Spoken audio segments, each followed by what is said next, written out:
What was your first racial experience?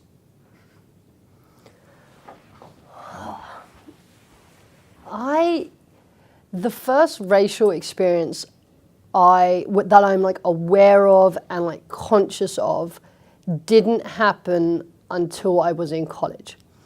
And that for me was not through lack of interaction with people who didn't look like me, it was quite the opposite. So where I lived in London was a super, super ethnically and racially diverse place. And my high school was very diverse, especially religiously and ethnically and racially. And so there was never, from what I saw or knew, ever any problems. And I had friends across the spectrum, and there wasn't any difference. It wasn't weird. You know, I've talked about this a lot recently with my friends. Like, one of my really close friends was a Muslim, and it wasn't weird for me after school when I was 9 or 10 to go home and he had to go do his afternoon prayers. Like, it was just, okay, that's just something they do. It wasn't this talked about point. And so I just assumed that's how everyone got brought up. I just assumed everyone interacted with everyone, and racism was a thing that was like used to happen, and like only like really crazy idiots did it. And then coming to America, I remember being in I had my college 101 writing class, and we were writing a story, and I described someone as black, and my teacher said, no, you have to write African American.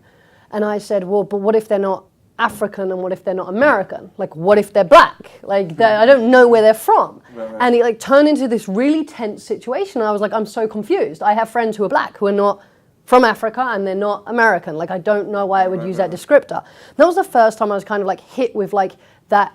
Especially here in America, it was a completely different conversation happening at the time. And then being at a university that was like predominantly white, I was just like, that was the first time I really like became aware of race, and like made myself aware that I was uneducated in how alive racism still was.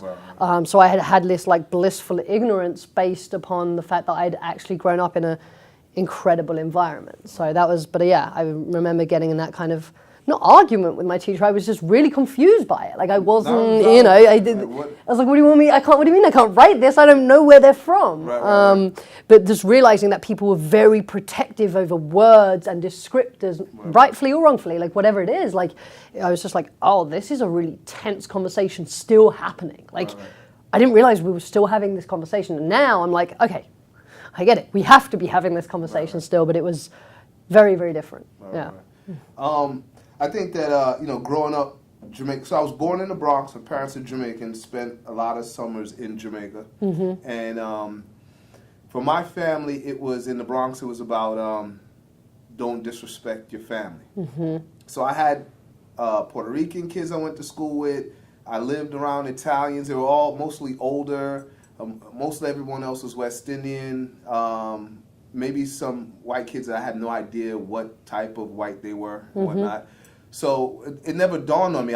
Race never came up, the conversation. There was never anything around a race, you are this. So I moved to Bucks County, Pennsylvania at 13 years old. And the very first day I was on the block, I waved to the lady, and like she looked and like focused in on me.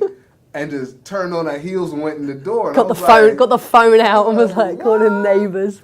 So that happened, and I don't want to make up anything, but I think I remember feeling like this was something racial, but I don't know if I had enough context to, so it might have been something I thought later on, right? Mm-hmm. But the first day in school, now I was at school early. There's no one in the school, just me walking around excited to be in school, and there was these 3 white boys that was walking down to me. So we're talking about 7th grade. Mm-hmm.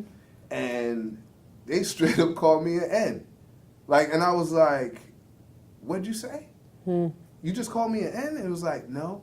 And I asked them that 3 times. Now, really, I'm lucky they didn't say, yeah, they did say it, because then I'd have been fighting 3 kids in the school that I probably would have lost. Mm-hmm. So later on, being an adult, I was very proud of myself that I stood up for myself, you know what I mean? But Bucks County was interesting. Guy told my brother, go home and tell your father we killing hens tonight. It was, I remember this kid named, I don't want to say his name, but MS, and remember he fought this skinhead, and all the black people was around like, God, beat him up, And you know, he was this white kid, and I don't know why they were fighting, but you know, being older now, looking at that, just how that meant to all the black kids around watching him fight this skinhead who may not even been a skinhead. So yeah, I didn't know about race until I moved to a predominantly white neighborhood. Then it was clear to me, I am black. Did your parents ever have to like then address that because like you got brought up in a place that wasn't something you didn't have to be aware that you were black, and then you went somewhere that you were like, is that something your parents had to be like, listen, this is just a change, or they were like, learn? It was the same thing.